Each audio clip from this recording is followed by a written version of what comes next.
Hey, breaking news. The Diasporas take on Bola-Ahmed Tinubu. Could this be the end of his road? A coalition of Nigerian diaspora serves Bola-Ahmed Tinubu quit notice to raise a whopping sum of 10 million US dollars for the mobilization of Nigerians at home for sustained non-violent but far-reaching protests until he is ousted. Yes, is this the moment we are waiting for?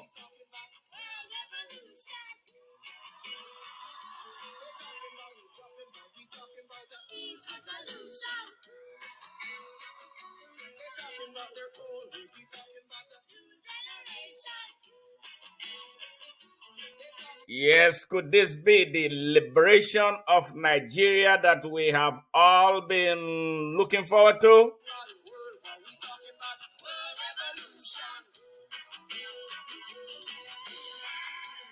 Killings for religion and their political division.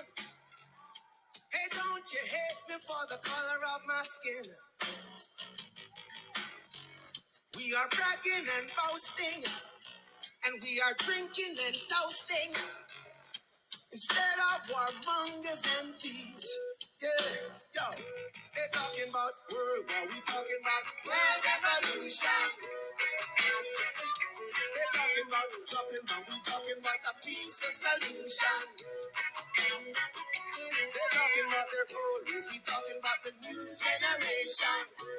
They're talking about world war, we talking about world revolution. Only we will stop them now. My revolution, your revolution. Let's just lift these man-made orders and cause this confusion. All of the rappers already came and they laid out the blueprint. Mind elevation, there's a message in the music. We rebels with a cause. We rebels with a cause. Don't really care at all. We will stop them now. And I bring that sea change. Yes, time to stop them. We want to see the change we deserve. We want to see the country we deserve.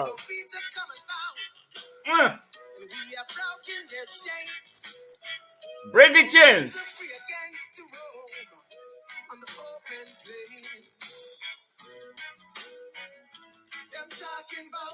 Them talking about.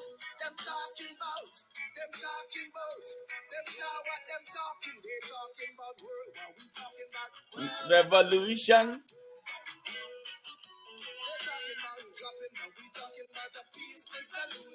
Yeah, man.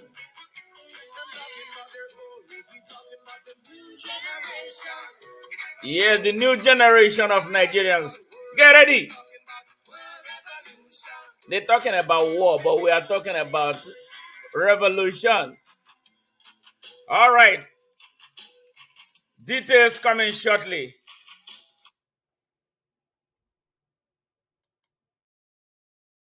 Hey, good evening, fellow Nigerians and fellow Africans. My name is Smart Madu Ajaja. I'm the anchor of Nigeria Now at ONN and the Nightingale radio station. We have started this broadcast. All you got to do is like, click, share, and subscribe to our channel from wherever you are watching. And we are also right now on the Nightingale radio. Join us there if you are the radio freak. All the links have been provided for you to join from whatever source you want.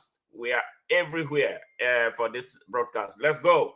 Let's go. The people of Nigeria, we deserve to be free. And I believe that we shall be free right now. The moment is now. It couldn't have been a better time to stand up for the country that we love so much. A few persons have no right to hold us hostage. Now, in this regard, the angry American Nigerians and diasporans across the world who are angry and sad about what their country has degenerated into are crystallizing for action. And a whopping $10 million has been earmarked as stage one for action, sustained action, not the one when you go put hand and come out leg. Let all of us come out and retake our country. We have a right to it. Nobody can stop us. Don't give any more excuse for not being part. If you love suffering, then you're going to have to be ready to be buried alive by these criminals who have held us hostage. They work with terrorists from the Arab world. They work for the imperialists driven by economics from Imperial Europe, China, and everywhere, only on our continent. What they are trying to do is to jump on Africa.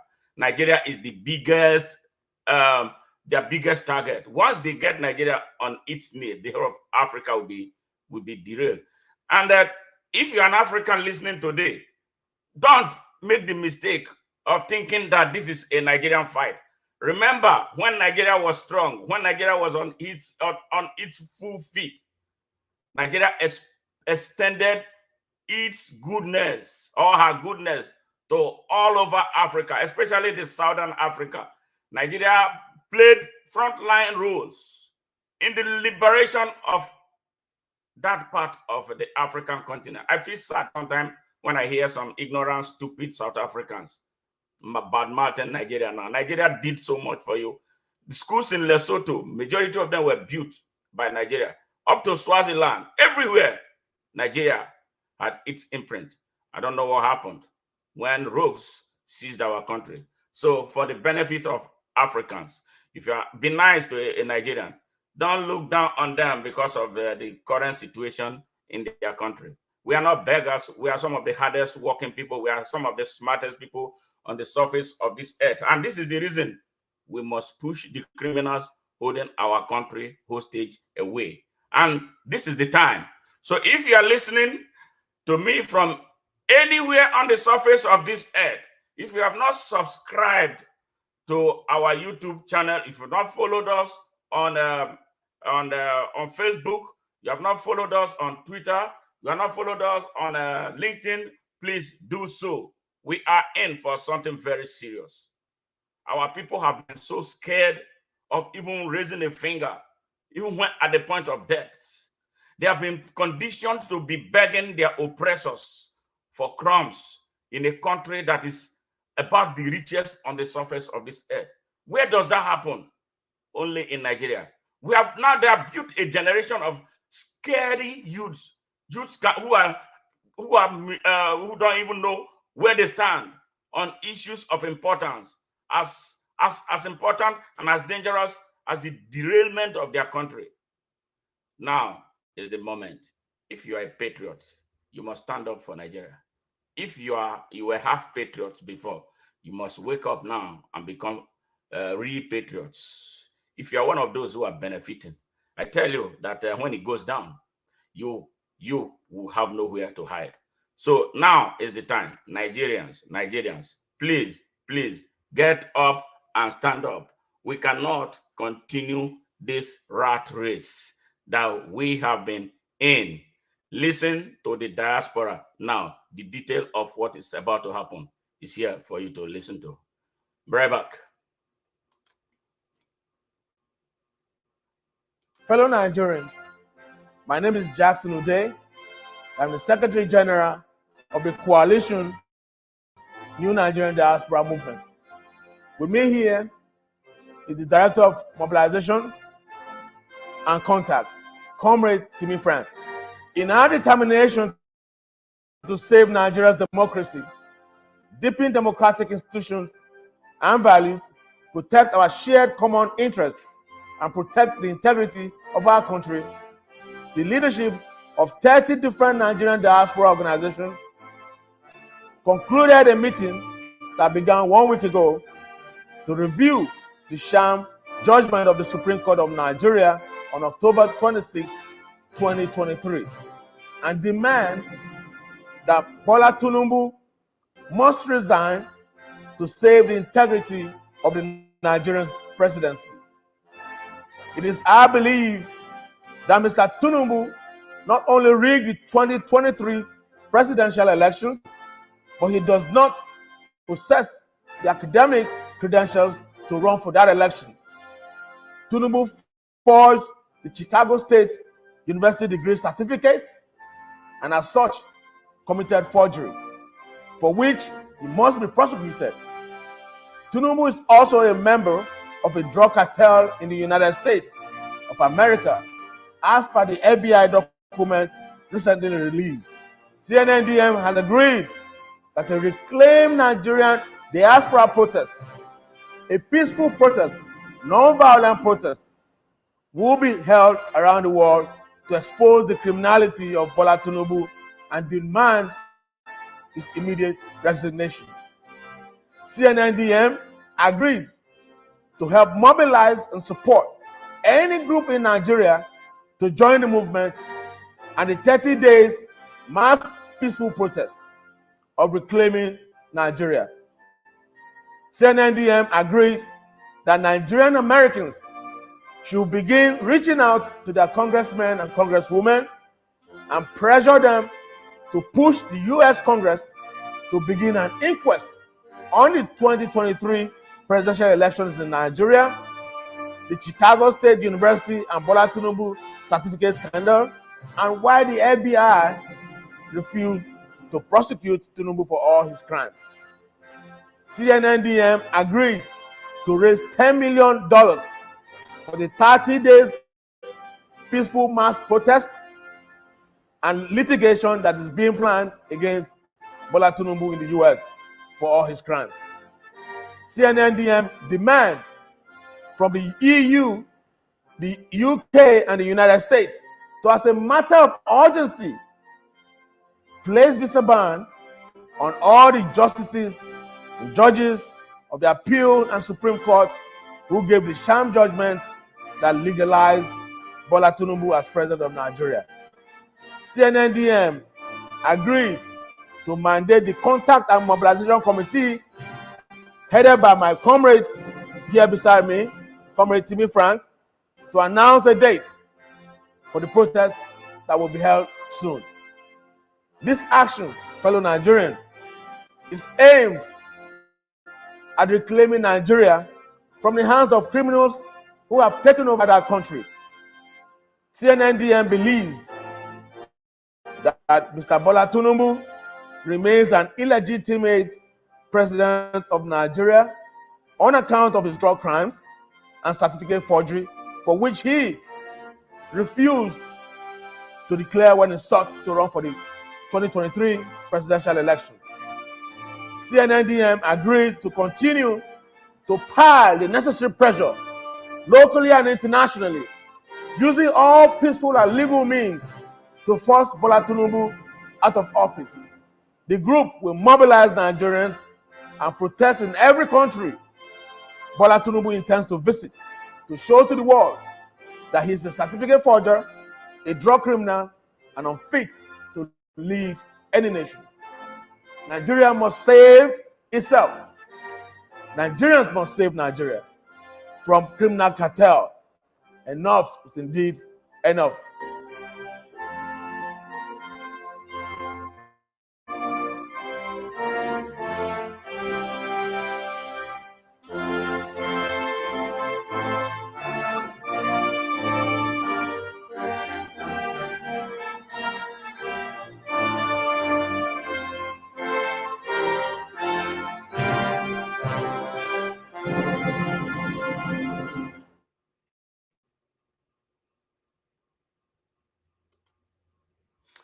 Fellow Nigerians, you heard it.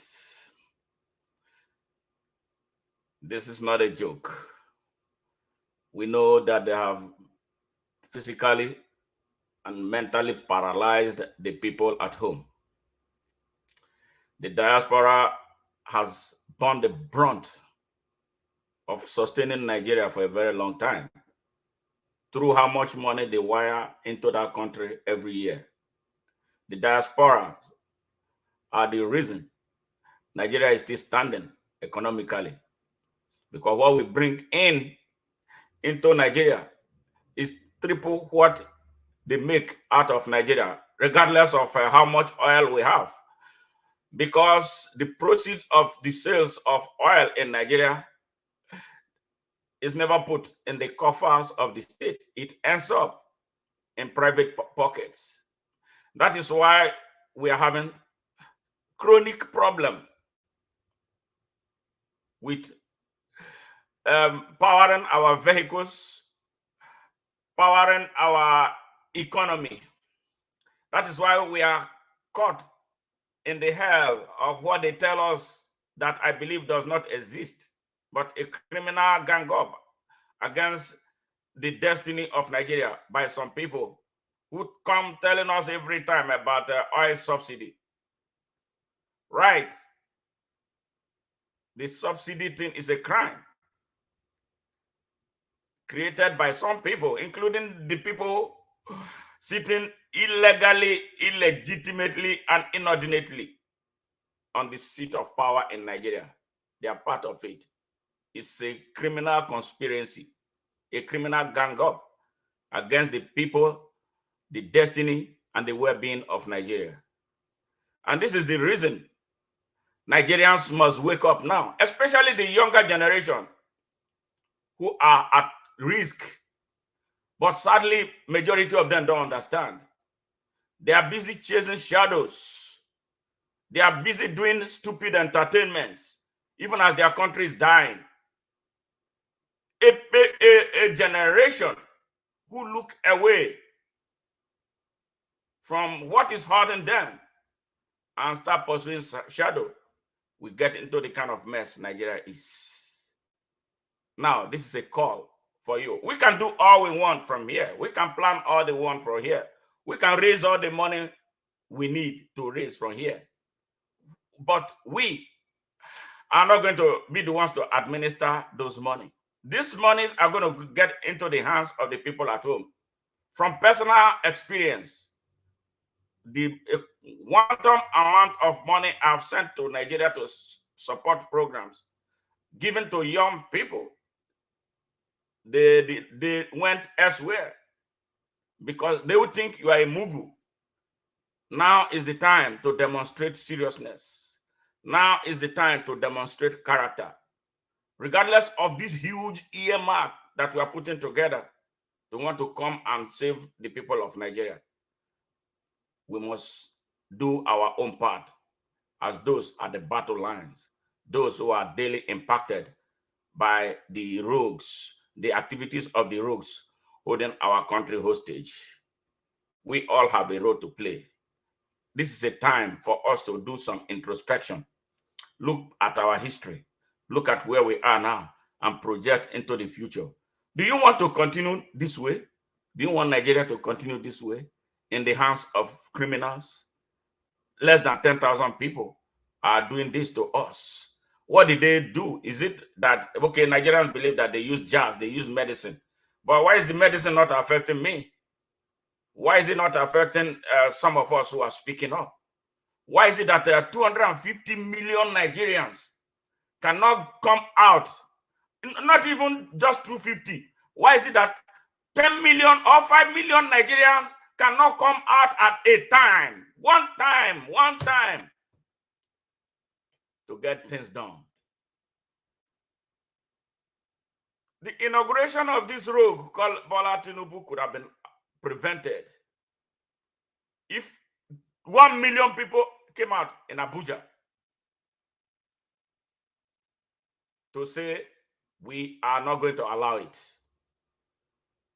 But after all the noise, especially with those who claim that they are men of God, who command thousands or millions of Nigerians, we didn't see any of them. Thugs led by Asari Dokubo, native doctors, witches and wizards took over our country's capital and marched around the city with audacity. And at the end of the day, they had their way. Even our brothers and sisters who are in uniform, who are Nigerians, suffering worse fate than we are all, could not stand up for their country. They behave as if they are from another country. They versus Nigeria. They come and cock their AK-47 to shoot fellow Nigerians. who are suffering the same fate that they are suffering. So if you are a soldier today, I speak to you. If you are in the Armed Force, Air Force, I speak to you. If you are in the Navy today, I speak to you. Rethink your Nigerianness. You know you are Nigerians like me and other people. You know you are not doing better. Perhaps some of their leaders are giving money to bring you out, arm you to cut down your fellow citizens. What is happening right now requires all of us to do some really serious reflections. What is the future of the Nigerian army? What is the future of the Nigerian Air Force? What is the future of the Nigerian Navy? What is the future of the Nigerian police? What is the future of the DSS now in the hands of a criminal? All the service chiefs are bought and sold at men, standing on the neck of Nigeria. Nigerian people, when is your fear going to be over? Why do you want to live forever in pains and miseries? If the Sri Lankan people could do it, why can't Nigerians do it? The Sri Lankans were able to do it because they put the interest of their country above and beyond personal, religious, and political partisan interests. They saw that what was happening in Sri Lanka affected all of them equally. Their values debased, their lives debased, infrastructure not working, the economy on ground zero. They decided to take their destiny in their hands. And they came together en masse. They came together en masse. They came together in their thousands, in their millions, and said, today, we decided that it's either we save our country or all of us die. They came out. They forgot about their various tribes. They forgot about their various religious sects. They set all their political differences aside to stand up for their country. This is the call we are making to you Nigerians today.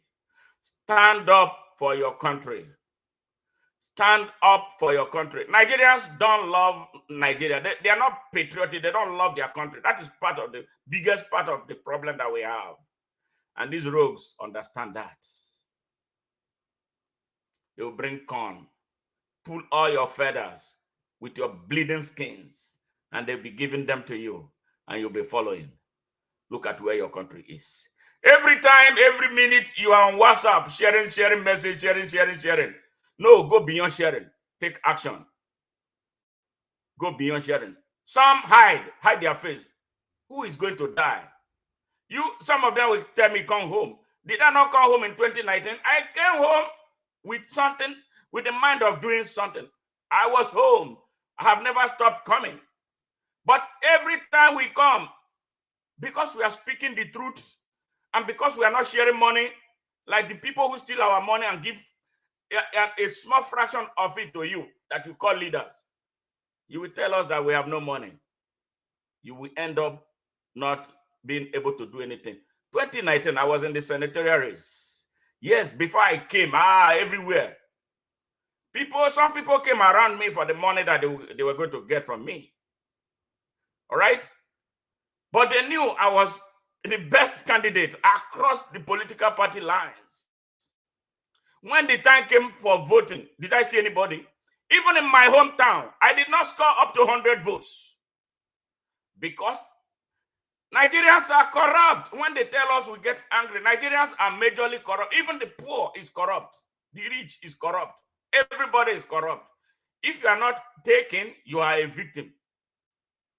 This is where it takes us. Your hospitals are not working. Your schools are not working. You have no roads. You have Absolutely nothing. You live below poverty line. You are now victims of wanton violence. You can't go to the farms and without being afraid of being kidnapped by people wielding AK-47 that they call Fulani headsmen all over the country. The country's security architecture has collapsed because of corruption. Can you imagine Boko Haram had the audacity to come to the central prison, the biggest prison in Nigeria, in the heart of Abuja, operated for 3 hours, freed their members who were standing trial. 3 hours. There was no police. There was no DSS. There was no army. They started coming 3 hours after they finished the operation and set their people free. And then you come and tell me you are a commander-in-chief. You tell me that you are chief of army staff. You tell me that you are chief of air staff. You tell me that you are DSS director. What are you directing? The present DSS director should be arrested because he knows everything that has been taking place in Nigeria, including the oil theft in the Niger Delta. But people are afraid of coming out. All we need now is the mass of our people, the critical mass of our people come out for a showdown with these people and tell me how they will not run. If I was the presidential candidate of Labour Party that was robbed, Buhari, Tinubu would be away from this country. They won't be in Nigeria. When we say something, everybody is telling me, let's pray, pray, pray, pray. What has the prayer done? You can't pray without action and expect results. We have been praying. God is not stupid. He knows that our prayers are not honest prayers. You can't pray as an unpatriotic citizen and expect answer from God. God does his own part, but he expects you to do your own part. Nigerians for a very long time have refused to do their own part. Do your part now and let us save Nigeria. It is very easy. The easiest thing is to save Nigeria. But the Nigerian people must unite. They must stop seeing religion. Where did the religion take us? Islam, Christianity. Where are they? The ones who will be creating confusion in Nigeria. When the Chadians rose up against France, the Sultan of Sokoto was rushing to Niamey to make peace. But he's a troublemaker at home. He's one of those creating confusion in Nigeria. Yes, all those leaders who claim that they are Islamic leaders, they were rushing. They were rushing to Niger to make peace that they did not give to Nigeria. What is shame? What a hypocrisy. The ones who say they are Bible or Doboe and Co. They pray, pray, pray, pray in Nigeria. Subdue their people. And now he's praying for Israel to have victory. When he has not done anything to give victory in Nigeria. What a hypocrisy. And people don't talk about them. They are afraid of them. They even worship them. And no more worship the Almighty God. They are God. I was hearing him say that God purchased his private jet for him. How will that God purchase your private jet? He didn't buy one for the poor person on that street. Are you closer to God than they? Because they twisted the mind of our people to make them believe that they are closer to God. God gave us the Bible inside our heart. Once we are able to make a distinction between slavery and freedom, light and darkness, good and evil, and life and death, you'll be able to make a choice. And making choice, right to choice, is a fundamental, basic human right. So Nigerians, stop and think. The diaspora have been doing their best. We are stressed. We are still stressed team. Let me tell you, because some people won't tell you how much stress we go through. Some of us keep 3 jobs. Some of us don't work. We are not able to, have enough rest. We jump from one job to the other. After living our own lives here, we live for people at home. I don't remember how many number of people like today, how much money I've given to people that I may never meet. Young people, young able-bodied people. The drivers, the evil drivers of Nigeria, deny them access to opportunity. to advance a cause for their lives because they want them to be beggars and paupers who cannot rise up and ask them any question. That is how they paralyze Nigeria. Now we are speaking life back into you. How are you going to play if we came home tomorrow to say, now let us come together and send Bola Tinubu packing? Because he's not supposed to be there in the first place. He's not qualified. The document he submitted prior to the election, they were all fake. His primary school was fake. High school, nobody knew where he went to high school. In fact, his citizenship, nobody knows if he was actually born in Nigeria. Who knows if he's from Nigeria actually? Nobody knows. This man dismantled all Nigeria's institutions, destroyed the Supreme Court, destroyed the judiciary, polluted our traditional institution, destroyed everything about our economy. Yes, and you are still standing and you can't see it, that this man is no good. He forged he's a drug dealer, indicted drug dealer in the United States with all the documents available for you to see. He did not deny any of them. He did not. He rigged an election before the election result were announced. He had already declared himself winner because of the people who want to continue the tradition of destroying Nigeria that is holding brief for. A minority, yes, a silly minority, very, very dangerous and violent minority that is holding fort for. And you can't see it. Some Yorubas are thinking that it's their turn, our local, a me local, right? How is it your turn and not the turn of the whole of Nigeria?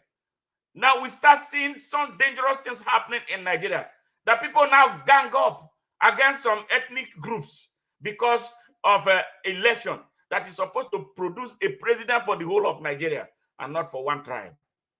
Yes, religious gang up, tribal gang up, regional gang up.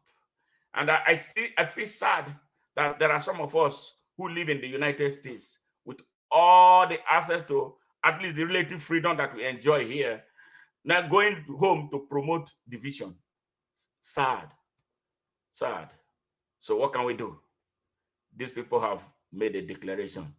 30 diaspora organizations coming together to mobilize Nigerians across the world with emphasis on those at home. What can you offer? What can you do?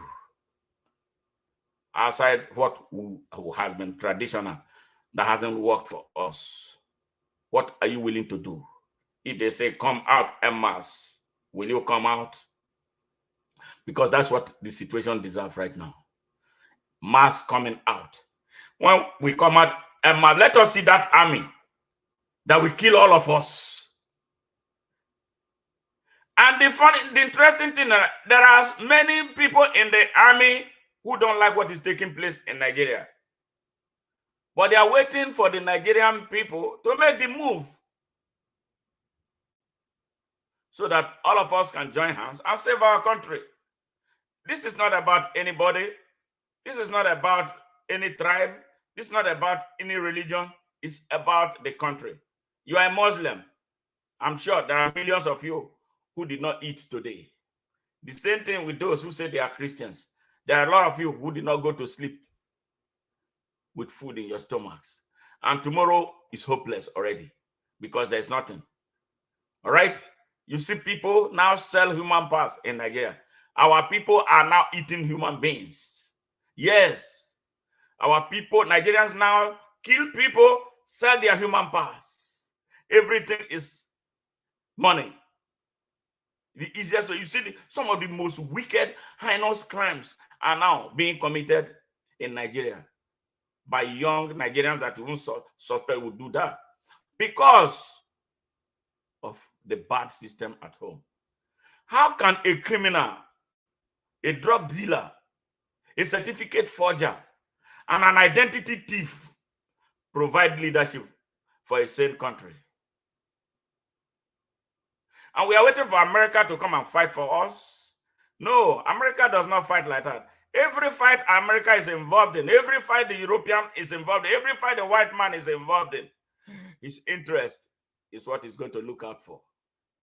Yes, so that is why this is our fight. This is why we must do it by ourselves. And if we do it by ourselves, the victory will be sweet. Bola Ahmed Tinubu is a puppet. Yes, because he wants to do everything to stay in power.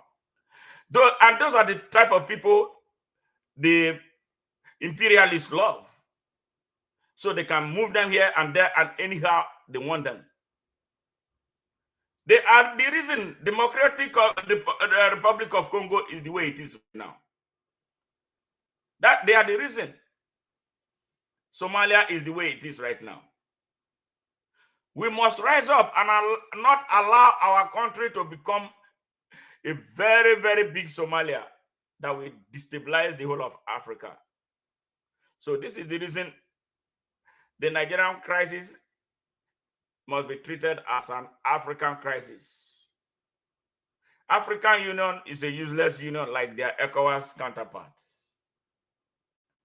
If African Union was truly an African Union, they should be making some strong statement to Nigeria right now.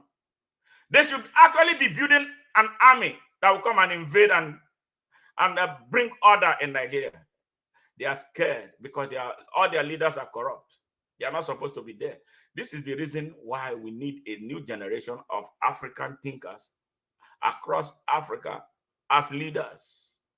So we can come and build that United States of Africa that our founding fathers envisioned. Yes, we need a change. How can a country be led by this type of country?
I don't think you'd have to be a genius to know that the last thing the Horn of Africa needs is more foreign military bases, more weapons and more European meddling. What we call our strategic relationship isn't about human flourishing, it's about the EU's ambitions as a superpower. There's now a new great game in the Horn of Africa. Greater and lesser powers are pockmarking the place with military bases. France, the US, China, Germany, Japan, Italy, Saudi Arabia all have a presence in the tiny area of Djibouti alone. Mercenaries are swarming in from all quarters. The entire region is being militarised. War is in the air. And what about the people facing climate and food insecurity? None of this benefits them. We talk about instability, but we only make it worse. We flood the place with weapons, hand over the profits to European arms companies and charge the bill to our citizens. And then with the carnage, we go back in and we do it all again. It's a racket. Strategic relationship, it's one thing after another, isn't it? Really, it's the same as it ever was. And all I can say is, God save Africa from Europeans offering help.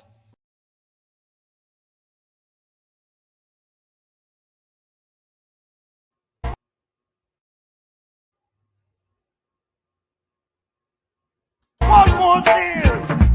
Let's get together to fight this holy Armageddon. So when the man comes, there will be no doom.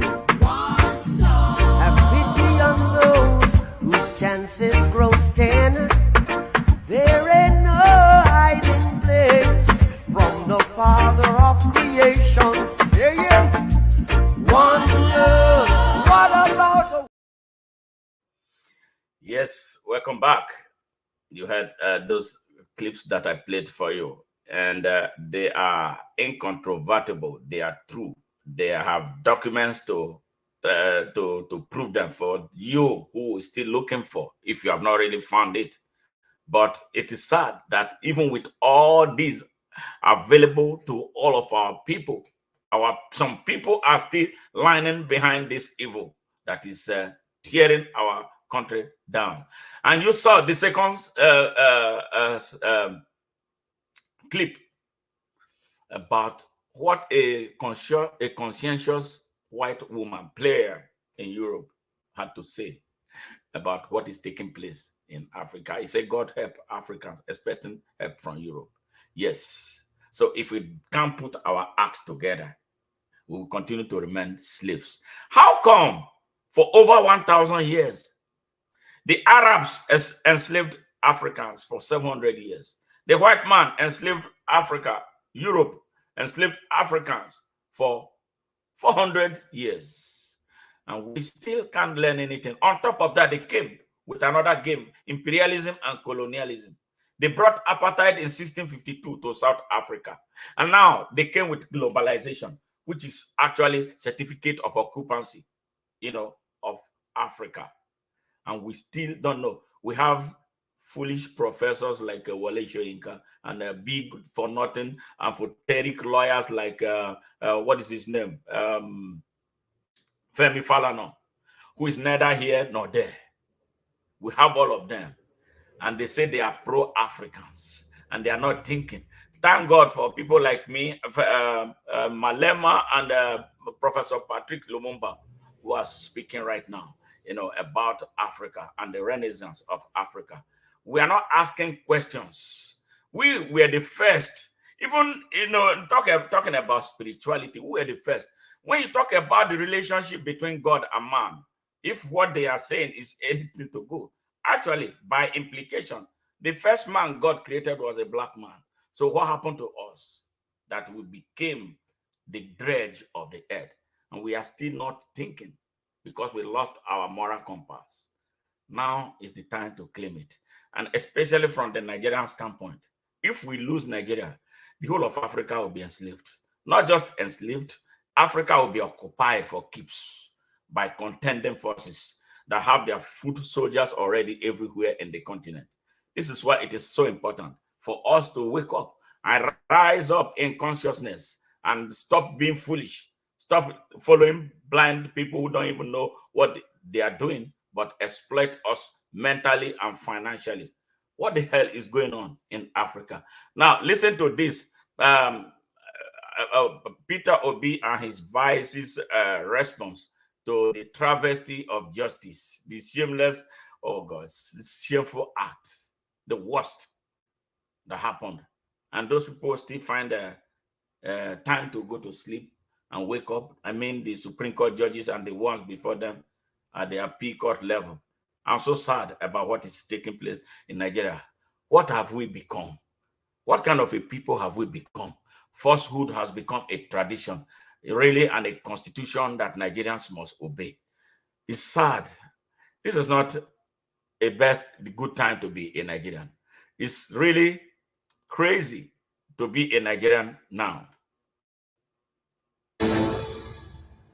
Now, protests by politicians aspiring to be elected leaders are common in Nigeria, but the kind of depth of feeling we saw across this country, particularly amongst the youth, over the failed bid by the Labour Party's Peter Obi and Yusuf Dati Baba-Ahmed in the 2023 presidential election is rare. Some of their supporters were almost hysterical after the Electoral Commission INEC declared the APC candidate Bola Ahmed Tinubu the winner, a declaration that has now been affirmed by both the Elections Petitions Tribunal and the Supreme Court. For those obedience, as they are known, Mr. Tinubu's victory signified an absolute power trip by the ruling APC party and a broken electoral and judicial system. So for them, the heart has gone out of Nigerian politics, and all they can ultimately hope for as they look towards the next election in 2027 is a change in the way governance and elections are conducted in Nigeria. This judgment amounts to a breach of confidence of Nigerians have in our judiciary. To that extent, it is a show of unreasonable force against the very Nigerian people from whom the power of the Constitution drives. INEC displayed incompetence in the conduct of its statutory duties. The judiciary has largely acted in defiance of the constitutional tenets, precedents, and established ground rules. Going forward, we in Labour Party and the Obedient Movement are now effectively in opposition. Our mission has been more about anchoring a new Nigeria, and it remains unchanged. Peter Obi there. So will the politicians in power pay any attention to these loud calls for reform? Well, for more on this, I'm joined now in the studio by the vice presidential candidate of the Labour Party, Yusuf Dati Baba-Ahmed. Thank you very, very much indeed for coming in. Pleasure and duty. Really nice to see you again. Yeah. Now, a fairly determined speech there by Peter Obi today. What was the point of it?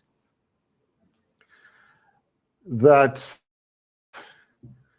the judgment eventually and ultimately from the Supreme Court stands accepted, largely because we can't do anything about it. We reject it, we disagree with it, and we cannot accept it, but it stands accepted because there is nothing we can do. That is the end of the road for Excellency Peter Obi and myself as candidates. But I think as this interview progresses, I will be able to tell you another point of view. And if I may just begin now, I'm not here to tell Nigerians that oil was discovered and we forgot about agriculture, or that there is unemployment leading to insecurity. I'm here to, for the sake of my country, say things that matter. I'm not here to regurgitate. I'm here to rescue Nigeria. Well, let's move methodically in that regard, because before the swearing in of President Tinubu on May the 29th, I mean, to give this a bit of historical context, you were emphatic and clear and almost urgent in your call for Mr. Tinubu not to be sworn in. What were your fears and concerns? Because he's obviously been sworn in and the world hasn't come to an end, has it? Nigeria may come to an end if the world doesn't come to an end. But very valid question. I feared for Tinubu himself, for himself, from himself. I feared for the reputation of Nigeria. You see, the international profile of global leaders has risen astronomically, to the extent that royals even discipline their own. Look at the profiles of gentlemen like Xi Jinping of China, all across the world. All of a sudden, we were faced with the dilemma of having to present to the world who our own president to be was. And I was one of those who knew that the answers were not good. The whole country would be put to shame. The last time I spoke, I nearly brought Tinubu's ambition to a screeching halt. This is evident by the events that followed immediately afterwards. One minister wrote the DSS on his company stationery.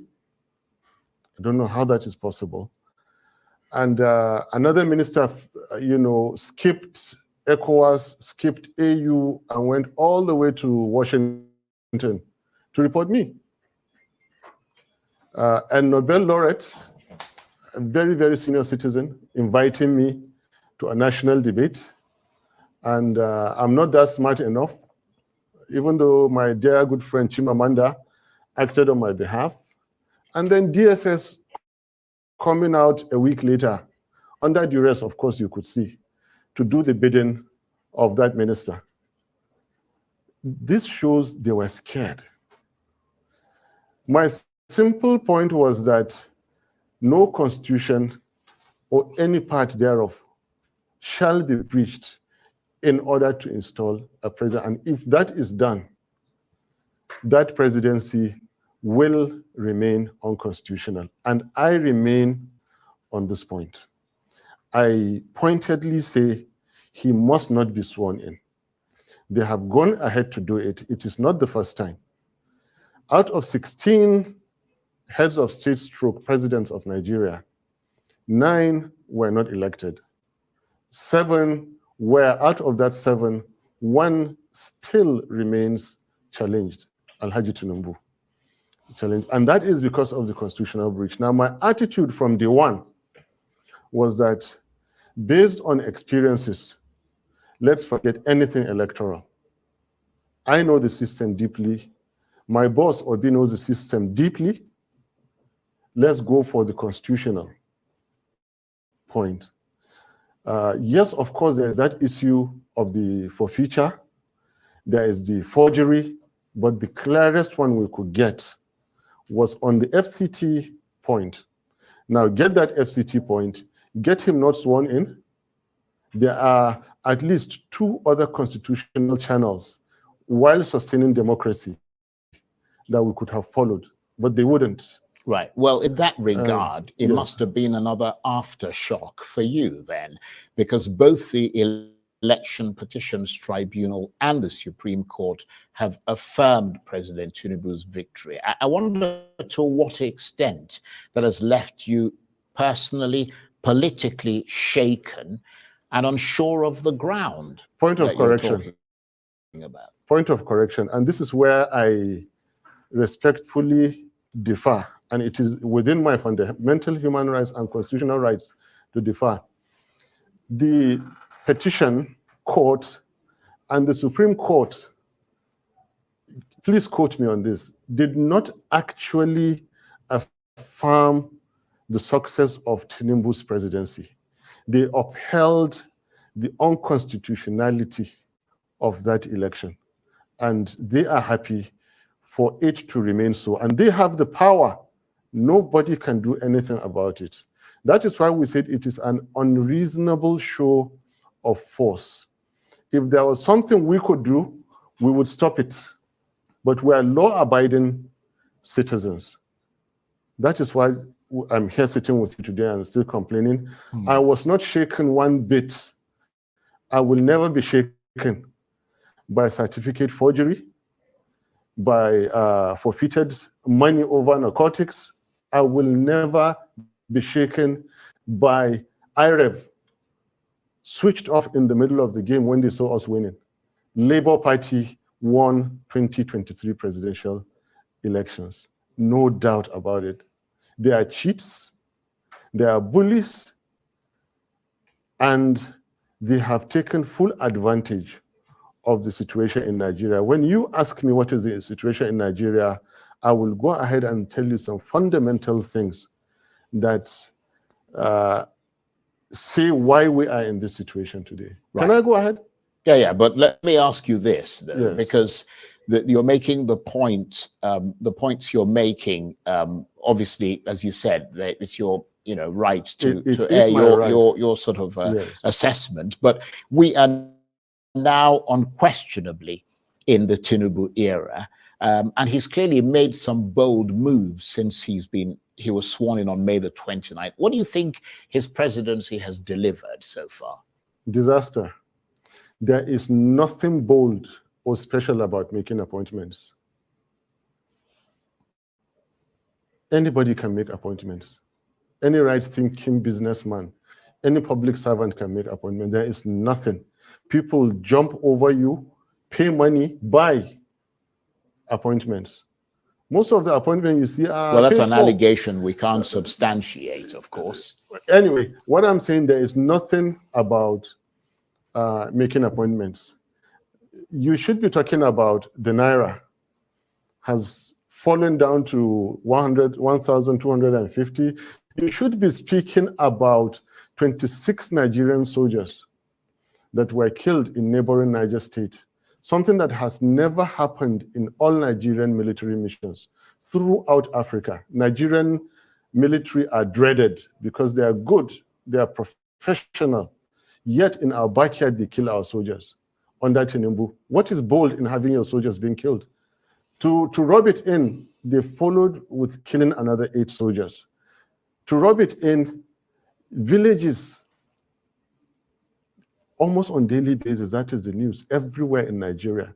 This man has delivered nothing and is poised to deliver nothing. Well, they have not moved an inch Nigeria from consumption and waste to production, and they will not do it. They will not stop the killings and start the healing. Well, they will not stop the stealing and start the keeping. And they will not stop slide of Nigeria, and they cannot start the climb. Well, I mean, the international community, certainly some in the international community, would beg to differ with your assessment, because I wonder what your reaction is to the latest Fitch international ratings agency, which is hugely respected across the world, and that is the front page of this day newspaper today. Fitch has rated Nigeria's credit worthiness as stable. It's given it a B-. I mean, surely that suggests that international confidence, and it did actually say that, in the Tinubu government is growing. Well, can I just make the point? Even though, in fairness to some of the points that you're making, according to Fitch, that rating is constrained by what they described as weak governance, low non-oil revenue, security challenges, which you talked about, high inflation, low forex reserves, and weakness in the exchange rate framework. Nevertheless, for somebody who just started in office about 5-6 months ago, to have that kind of rating from... I have a lot to say. Yeah, go ahead. To have that kind of rating is pretty impressive. Charles, it would have been more productive if you listen to Nigerians on the streets. More productive if you go into the villages and find out from those whose families are abducted.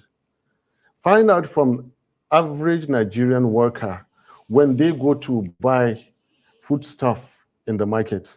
Not Fitch. Fitch don't know you. They don't know Nigerians. They don't know. Look, I live on statistics. I eat, I sleep statistics. So does Obi. We create statistics. Yeah, really. But Fitch are the people who give... Are you forgetting... Who impress the international community to bring their investment into this country? Are you forgetting the likes of Fitch and those rating agencies are those who were largely responsible for the 2008-9 financial crisis?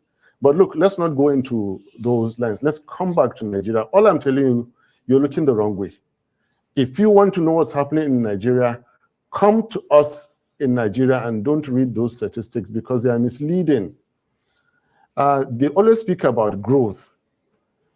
It's not growth actually that matters, those figures that give you, because there is nothing as misleading as far as welfare is concerned as growth. the stethoscope you use in measuring the heartbeat of an elephant, for example, China, cannot be the same one you use to measure the heartbeat of a rat. Smaller countries, I won't call any country a rat. Do you understand? Leave that aside. Let's come back to Nigeria and speak about what is happening in our streets, in our villages, in our markets. These people have not done any bold step. The only bold thing they did was to shut down IREV. The only bold thing they did was to misapply force on the weak Nigerian institutions that we have. Now, ask this question.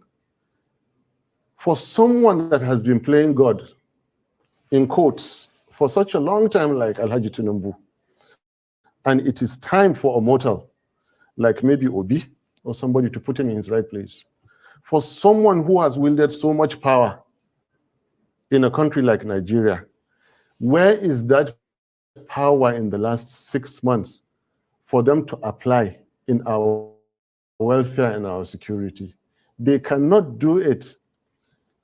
They are in power for themselves, for their ego, for their wealth, for their comfort, for their own considerations, not for Nigeria.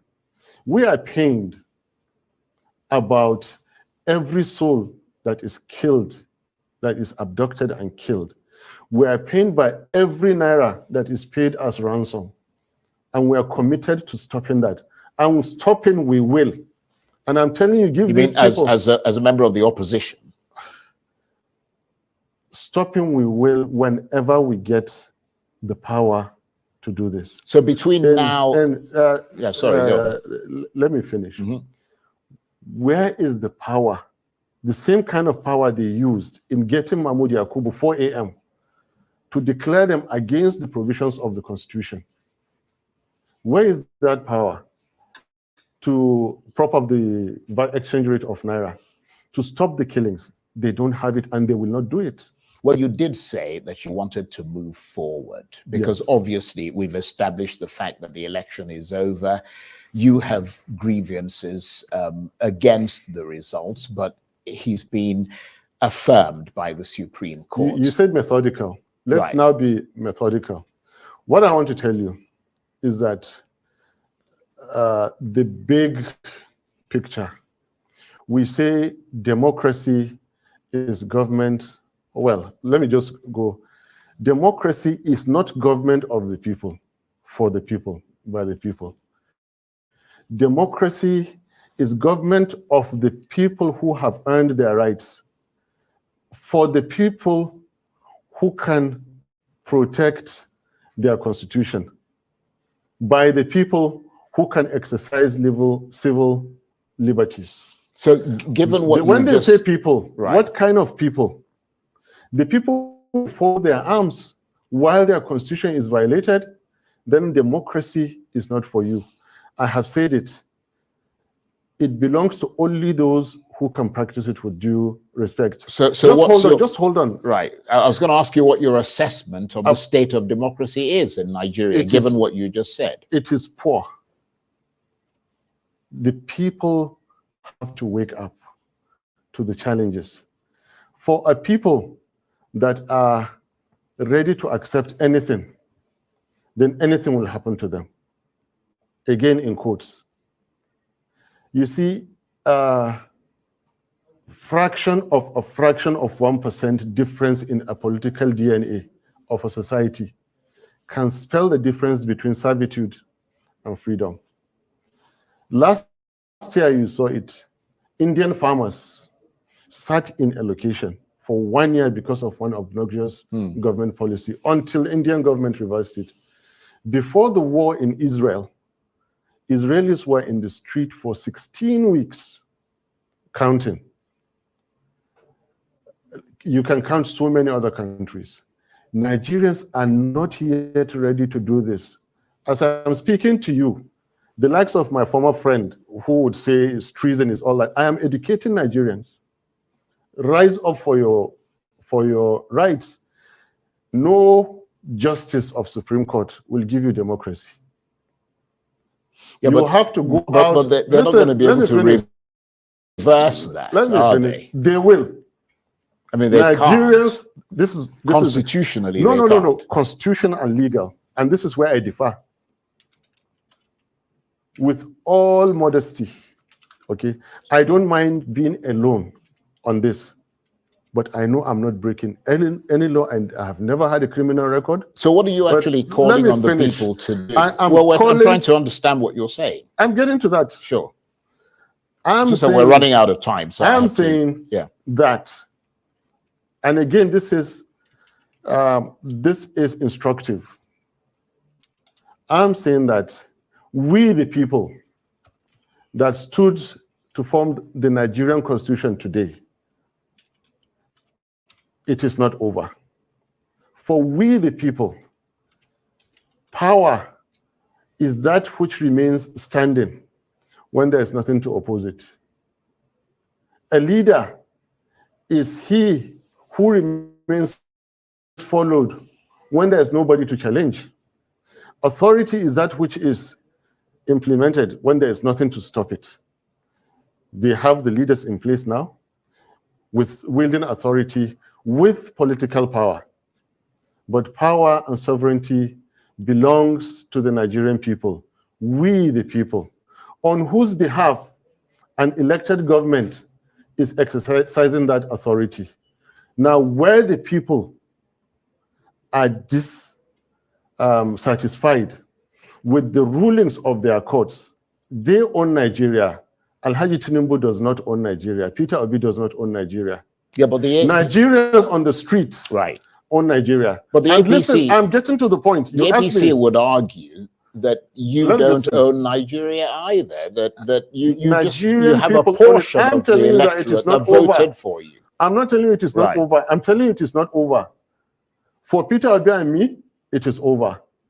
For we, the people, the Nigerian people, at any point in time, they can take back Nigeria. Especially where their constitution has been violated. Especially where all that the Supreme Court ended up doing was to sustain the unconstitutionality of certain elections. Let me come in here, because between now and 2027, which is when the next presidential election is due, how do you think things will play out? And what role do you see yourself and Peter Obi and the Labour Party playing in that? When the Nigerian people rise to defend their constitution, anything can happen.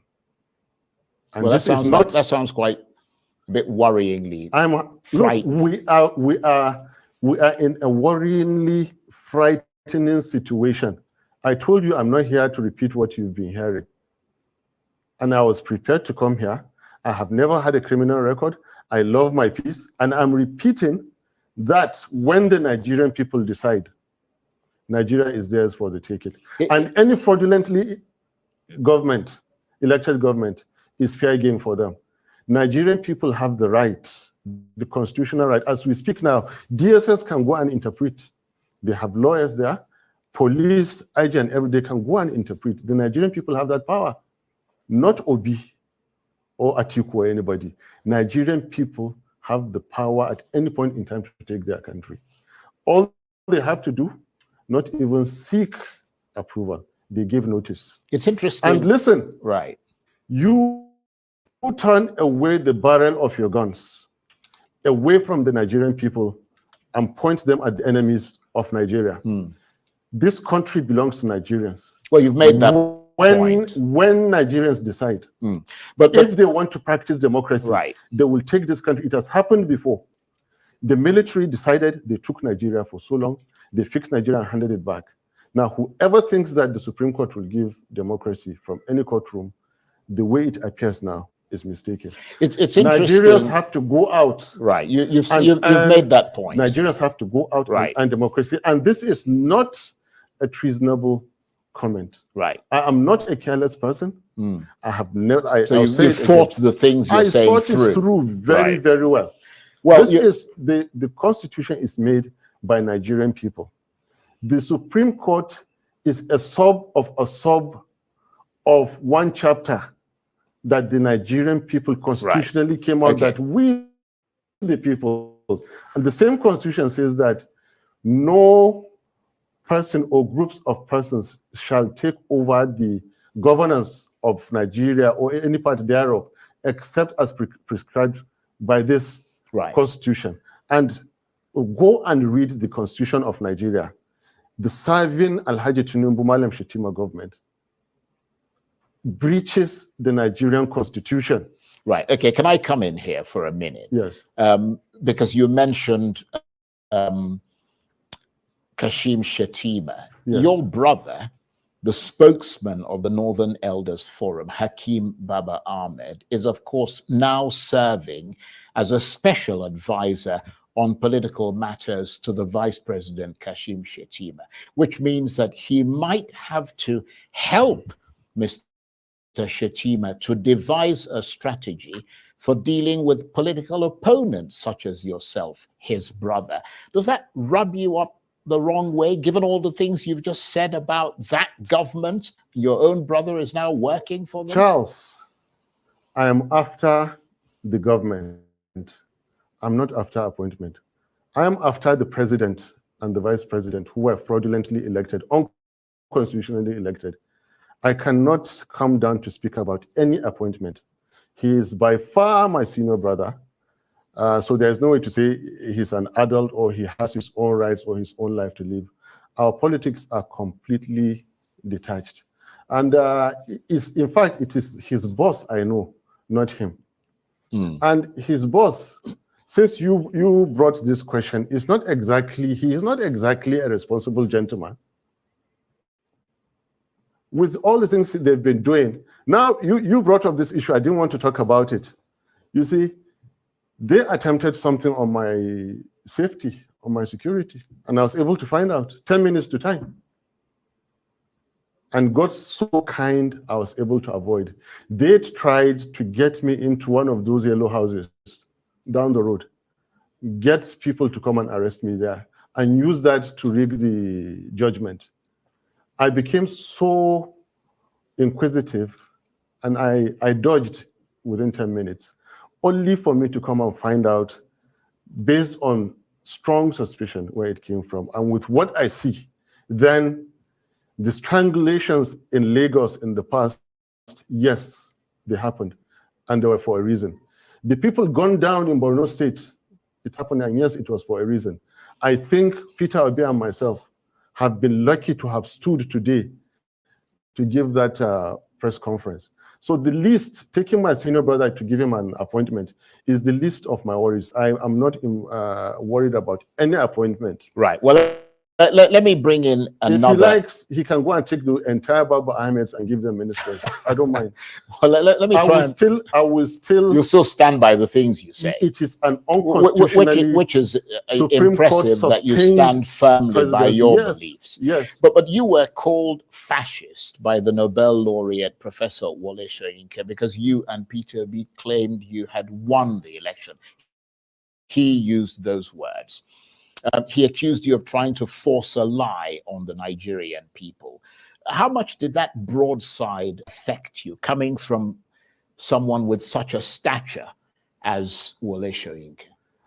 Please, I respect him too much, and I have more important issues to discuss. Let's go to another question. Right, so you don't want to talk about it. I don't talk about okay. Soyinka. Well, come back to Shettima, and I'll talk about Shettima. Well, let me talk about something. A very irresponsible gentleman. Let me talk about something that is imminent. Be he the imminent. vice president or whatever that he is, I'm telling you that he has conducted himself in so many ways in these 6 months that demean the office of vice president, and I'm not happy about it, especially the way he's been treating our elder, Atiku Abubakar. For God's sake, Atiku Abubakar is getting to 80. He is by no measure of imagination Shettima's mate. How can Shettima come out and say that the Kanuris crack jokes with Fulanis, therefore he's going to retire him to Dubai or Morocco? And these are very personal issues. What kind of an irresponsible statement is that to make? Well, I am not privy to having said that. For him, having said that. It is true, and obviously the vice president's So what I'm saying is that leave Soyinka out. Yeah. Bring who matters to me like Shetima, bring Alhaji Tinubu. Look, even Tinubu, I have much respect for Tinubu. You heard Shawari criticizing me for me calling Tinubu uncle. I call him uncle. Where I said, you saw the picture that I went to greet him in the mosque, and they said that I went to plead. No, it's just respect. But the fact that I respect his age doesn't mean that I will not call him a drug dealer. Yeah, well, or a certificate forger. Well, I don't think you should call him those things. I will, unless you have. I will. That is why I said do not evidence and swear him in. Yeah, the evidence is there. Yeah, but can I just make the point that on Arise News, they have a right to reply to the things that you said. One of them will come tomorrow. And we're giving them that. One of them will come tomorrow. Let them come and say that. We're giving them that right. Let them come and say that he didn't forfeit $460,000. Well, let them come and say that the I want to tackle you. I want to bring up issues, and I don't mean to interrupt you. My apologies, but I want to deal with issues because we've got about 5 minutes or so left. I want to deal with issues that are upcoming because you did say at the outset you wanted to move forward. Off-season elections are, of course, due on November the 11th in 3 states, Kogi, Bayelsa, and Imo. The Inspector General of Police has just redeployed the Commissioner of Police. That's not my line. In Imo. I don't have any answer for you. That's not my line. Right, because I was going to ask you, is it, I mean, we saw, for example, to assess the chances of the Labour Party there. That's not my line. Come back to the substance of democracy, of what the Fourth Republic has done. You know, we all have our specialities in this game that we do. I don't know about those elections. Yeah, but you're the vice presidential candidate of the I'm party. Not that and the more your party gains political traction, speak to me on where I have strength. I know. Speak to me where I have strength on. That one is for the party chairman and His Excellency, my boss Peter Obi. They can handle that. But come back to the issue of constitutional breach. Come back to the issue of the rights of the Nigerian people. Come back to the fact that I keep telling you, it is not over. If the Nigerian people decide to rise, they will reclaim Nigeria. The Europeans came. There was no constitution. And they had power. They colonized Africa.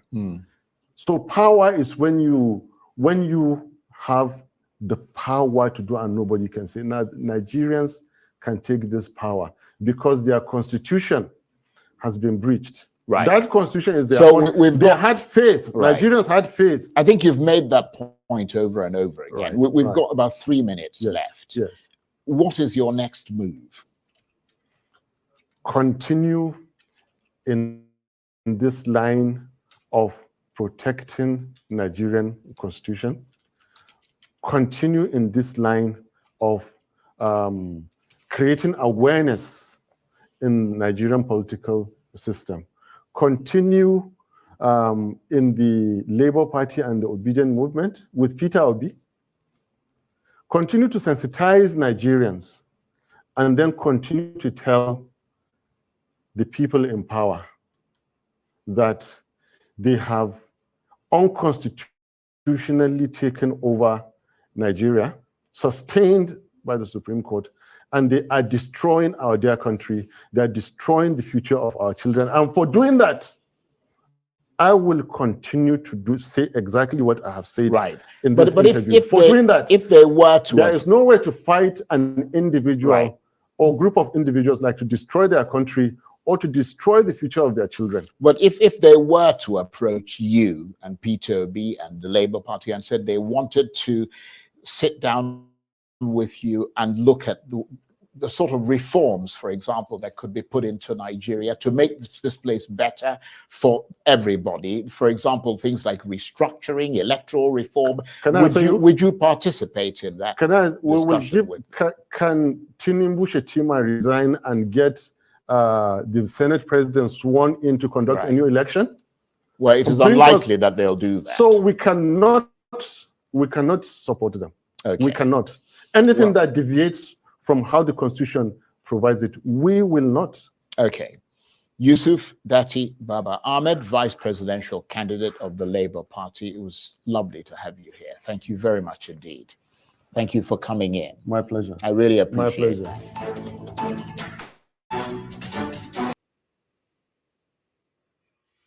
was Yusuf Baba-Ahmed at Arise Television with Charles, and you heard him, loud and clear. That guy is a colossus. Is a huge intellectual giant. I have so much respect for him. Really, so much respect. You know, if anything, it's one of the very few people on the political turf in Nigeria that I respect. Now, Nigerians, you've heard. You cannot say that you did not hear.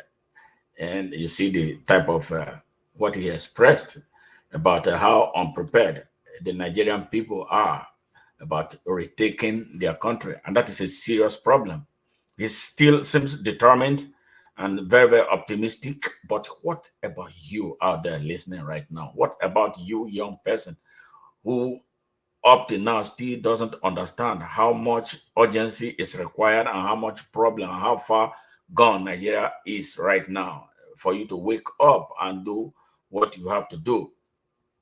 The best approach in this type of situation is for the people to come out en masse, the people who are aggrieved en masse.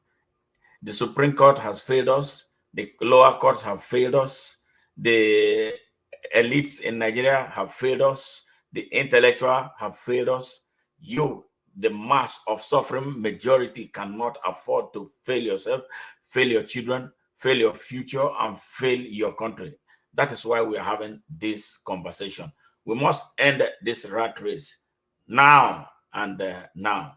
So from me to you, and those who tuned in from the radio, from LinkedIn, from Twitter, from Instagram, from Facebook, and everywhere, so much thanks. I love you guys for taking your time and to be part of this conversation, a very serious conversation, and especially what the diasporas are planning to do to help wake Nigerians up to take over their country.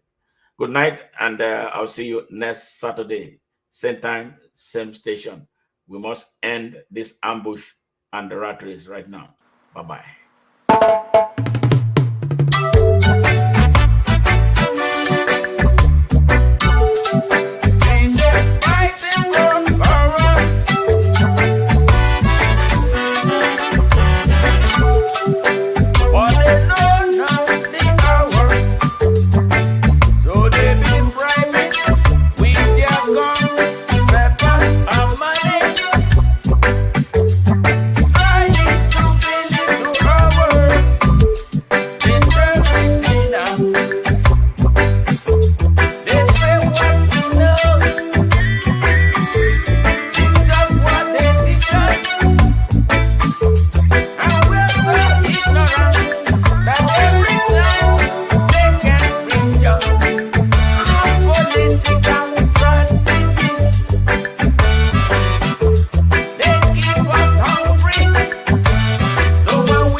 what a rat race.